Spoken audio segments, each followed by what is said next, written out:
Bonjour, je m'appelle Caroline Vogel-Maxi. Et moi, Isabelle Racette. Nous sommes psychoéducatrices dans la grande équipe de stimulation précoce du CIUS du Nord de l'île de Montréal. Aujourd'hui, nous allons aborder le thème du jeu chez l'enfant. Vous savez à quel point le jeu fait partie intégrante de la vie des enfants de tous les jours.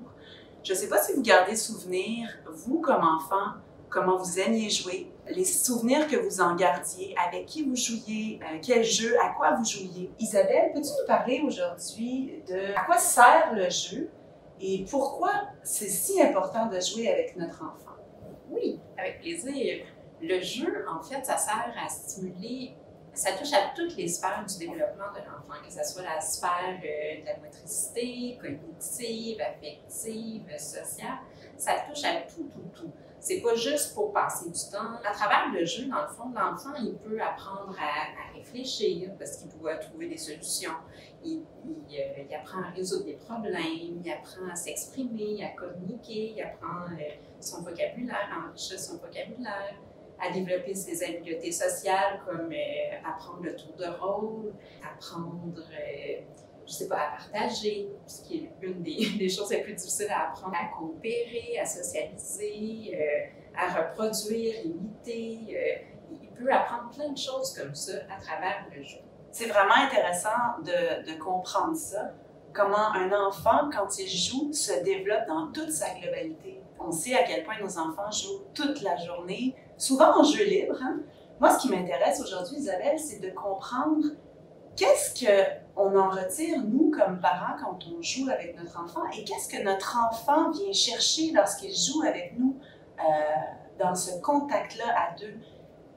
En fait, on en retire beaucoup mutuellement, autant le parent que l'enfant, parce que c'est un moment partagé qu'on a ensemble où il y a plein de plaisir, on s'amuse, on rit. Ça enrichit notre relation, puis même notre lien d'attachement avec notre enfant. Ça, c'est la première des choses et sûrement, assurément, la plus importante. Ça nous aide aussi à mieux connaître notre enfant, à mieux comprendre sa personnalité, à connaître ses intérêts, qu'est-ce qu'il aime moins.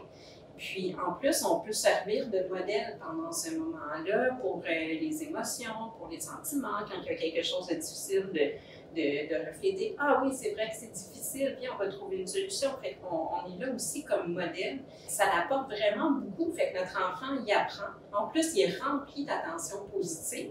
Fait que ça lui laisse moins de place pour avoir des comportements négatifs par la suite aussi. Parce que plus il est rempli de positif puis de moments agréables, plus après ça, il va vouloir être gentil avec nous. C'est vraiment du donnant-donnant quand on joue avec notre enfant. Mais nous, comme parents, le problème, Isabelle, c'est que souvent, on a l'impression d'avoir déjà beaucoup de tâches à faire, d'être débordé par la routine de la vie de tous les jours. Comment on fait pour trouver du temps pour jouer avec notre enfant? C'est vrai que c'est pas facile parce qu'on est débordé avec tout ce qu'on a à faire en revenant à la maison. Mais en fait, c'est de l'intégrer dans nos tâches de la vie quotidienne. Comme par exemple, tout le monde doit préparer le repas quand on revient à la maison le soir. Mais on peut l'intégrer soit en lui donnant un jeu qui est similaire, mettons de lui dire va chercher ta pâte à modeler, toi prépare un souper en même temps que moi je prépare le repas. Ou on peut aussi l'inclure dans nos tâches comme aide-moi, tiens, tu peux laver la carotte, tu peux essuyer telle chose, va chercher tel aliment dans le frigo. On peut l'inclure comme ça aussi dans nos tâches au quotidien.